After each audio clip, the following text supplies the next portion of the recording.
Breaking news tonight at 11, a 5-year-old girl is dead after being hit by a truck in Elkhart. So this happened around 3:15 a.m. on County Road 500 East, south of 650 North. Warsaw police are investigating a crash between a semi-truck and a school bus, and they're confirming there are multiple injuries. You could see tons of hand sanitizer bottles as well as hand sanitizing wipes just littering the property. That's everywhere right now. And that's also what helped fuel this fire.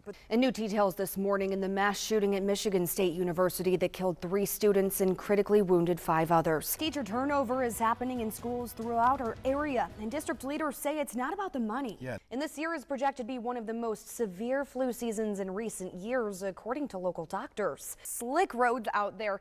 Many roads throughout our area are covered in a sheet of ice, as you can see. Well, when he got out on that stage, there was a lot of excitement, and he told all the voters, and even the ones that didn't vote for him, that he will be representing them in Washington. And everything is kind of clearing out now, as you can kind of see. I spoke with a Marine today who is working to prevent veteran suicide while keeping his fallen comrades close to his heart. The tree behind me was completely uprooted, and the building up there is damaged because of it. I think people are gonna feel good drinking beers, but now they can feel good about that when they get to support a good cause. Huzzah, ladies and gentlemen, to the reawakening of the Michiana Renaissance Festival. Now in the studio live, this is our second ice cream of the night. 10 and 11. Cheers, everyone. Cheers to the presidents. Cheers to National Ice Cream Day. We want to get right to breaking news at 11. St. Joseph County police are on the scene of a child being injured. Dispatch tells us they received a lot of calls from the Castle Point Apartments area. That's near Cleveland and Ironwood, now north of South Bend. Dispatch tells us a 5-year-old boy was rushed to the hospital, but we don't know what his injuries are. Dispatch also says they have conflicting stories with some of the callers. We have a crew at the scene right now, and we'll be bringing you updated information online and tomorrow on First in the Morning. And nearly 30 people in the South Bend city are recently laid off at Yellow Corporation. That's the 5th largest shipping company in the nation. We're hearing from a South Bend man whose position was just cut and how this is impacting his family.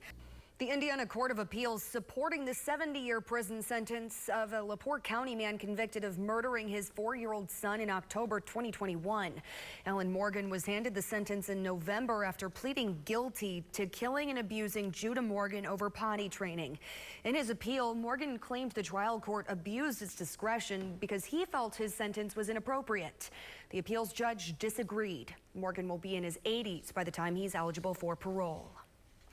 US 20 is back open just west of South Bend after a crash involving a motorcycle. St. Joseph County police responded to the serious injury crash just west of Quince Road after 3 o'clock.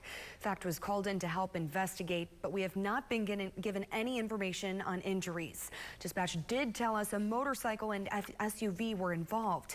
Stay with WSBT 22 News as we get more information.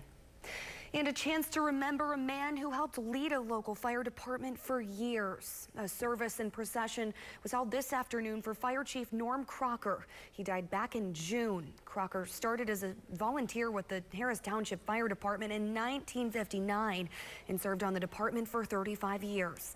He later moved to Indianapolis to work for the State Fire Marshal's office, training firefighters. He was called a role model by many.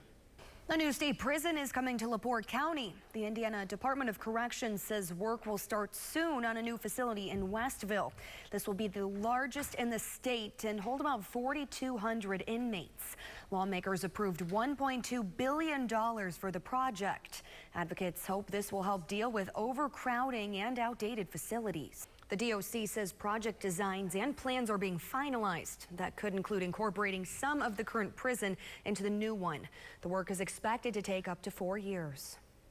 And some homeowners in Three Rivers are dealing with a stench. A recent sewer line break sent 500,000 gallons of raw sewage into the St. Joseph River.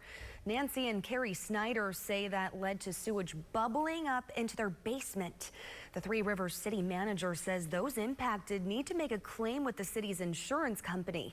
And the Snyders say the city never told them that, and they don't believe that they're responsible. The city manager says it's spending $15 million to replace 6 pump stations that transfer waste to get treated at the water treatment plant.